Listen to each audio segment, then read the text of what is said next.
10 কোটি টাকা নিয়ে গিয়েছে। এখন দেখেন কনসেন্ট কিভাবে ম্যানুফ্যাকচার হয়। প্রথম আলো নিউজ করেছে যে হাসনাত আবদুল্লাহ 10 কোটি টাকা নিয়ে গিয়েছে এবং আসিফ মাহমুদ 15 কোটি টাকা নিয়ে গিয়েছে। এখন দেখেন এটা শুনতে কি মনে হয় যে টাকাটা মনে হয় আমরা নিয়ে গিয়ে আমরা পকেটে স্টোর করছি, অথচ প্রত্যেকটা প্রকল্প মানে এই যে ধরেন প্রত্যেকটা প্রকল্প টোটাল আমাকে বলা হয়েছে আমি 10 কোটি টাকা নিয়েছি। ওকে একটু একটু নিচে আসো, তো একটু নিচে আসো। আমি টোটাল দেখলাম, নিচে আসো, দেবিদ্বারে যাও, দেবিদ্বারে টোটাল একটু পরে যাও। আমি এটা হিসাব করলাম নিজে, মানে আমি একদম ইয়া করে সারাদিনে খেয়াল করলাম টোটাল যখন আমি নির্বাচিত না, এগুলা সব উপজেলায় দেওয়া হয়েছে। এর মাঝখানে 2024-25 সালে এডিপি সাধারণ, এডিপি বিশেষ এবং রাজস্ব নিজস্ব সহ সব মিলায়া 8,42,00,000 টাকার প্রজেক্ট দেবিদ্বারে দেওয়া হয়েছে। 8,42,00,000, 1 টাকা কমও না 1 টাকা বেশিও না। প্রজেক্ট দেওয়া হয়েছে কয়টা খাতে? 148টা খাতে। 148টা খাতে প্রজেক্ট দেওয়া হয়েছে। এর মাঝখানে কোনো প্রজেক্ট টেন্ডারে আছে, কোনো প্রজেক্ট হচ্ছে এর মাঝখানে আপনার হচ্ছে ফার্স্ট বিল নেওয়া হয়েছে, কোনো প্রজেক্টের ওয়ার্ক অর্ডার দেওয়া হয়েছে, কোনো প্রজেক্ট কমপ্লিট, একটা প্রজেক্ট তো পূর্ণাঙ্গ কমপ্লিট হয় নাই। আমি খোঁজ নিয়ে দেখলাম আপনার হচ্ছে কোন প্রজেক্ট কি অবস্থায় আছে, এটা কিন্তু আপনারা অনলাইনে গেলে আপনারা দেখবেন, মানে অনলাইনে সার্চ করলে এটা পাওয়া যায়। অথচ গত 2টা দিন মিডিয়া ট্রায়াল চালানো হলো, আমরা টাকা নিয়ে গিয়েছি। এবার আসেন কোন প্রজেক্ট। 148টা প্রজেক্ট আমি আলাদা করছি। একদম নিচে চলে যান, একদম নিচে চলে যান।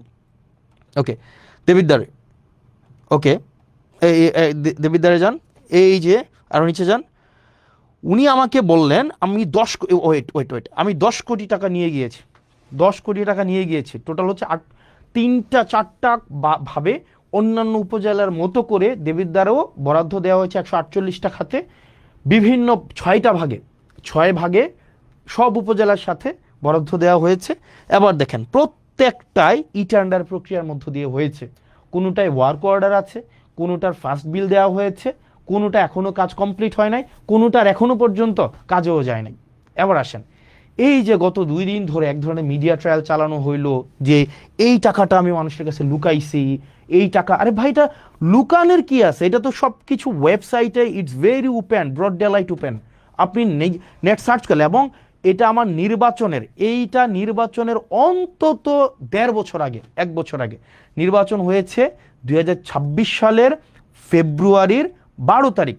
আর এই যে এটা হচ্ছে 2025 সালের ফেব্রুয়ারির 10 তারিখ বা 9 তারিখ, আর কোনোটা হচ্ছে 2024 সালের নভেম্বরের 10 তারিখ। তাইলে 1 বছর আগের, যখন আমি এই কাজের রেসপন্সিবলও না, অন্যান্য উপজেলার মতো করে আমার দেবিদ্বারও হচ্ছে বরাদ্দ দেওয়া হয়েছে, অন্যান্য সব উপজেলায় দেওয়া হয়েছে। ব্যাপারটা এমনভাবে ফ্রেমিং করা হইলো যে এটা শুধুমাত্র মুরাদনগর এবং শুধুমাত্র দেবিদ্বারে দেওয়া হয়েছে। আপনাদের যদি চর্মচক্ষু থাকে এবং একটু জ্ঞান বুদ্ধি থাকে, যারা প্রপাগান্ডা করেছেন, আপনারা শুধুমাত্র নেটে সার্চ করলেই আপনার এই জিনিসটা স্পষ্ট চলে আসে, এবং কোন অর্থ কোন খাতে কয় টাকা গিয়েছে এবং এটা কোন প্রক্রিয়ায় গিয়েছে, এটা কি ব্যক্তির হাতে টাকা দিয়েছে নাকি হচ্ছে এই টাকা টেন্ডার প্রক্রিয়ার মধ্য দিয়ে গিয়েছে, এই টাকা কে হচ্ছে খরচ করবে, একটা পয়সা এই ক্ষেত্রে এমপি বা স্থানীয় সরকারের কারো কোনো সংশ্লিষ্টতা নেই। নো ওয়ান, অ্যাবসলিউট জিরো, কারোর সাথে কোনো সম্পৃক্ততা নেই।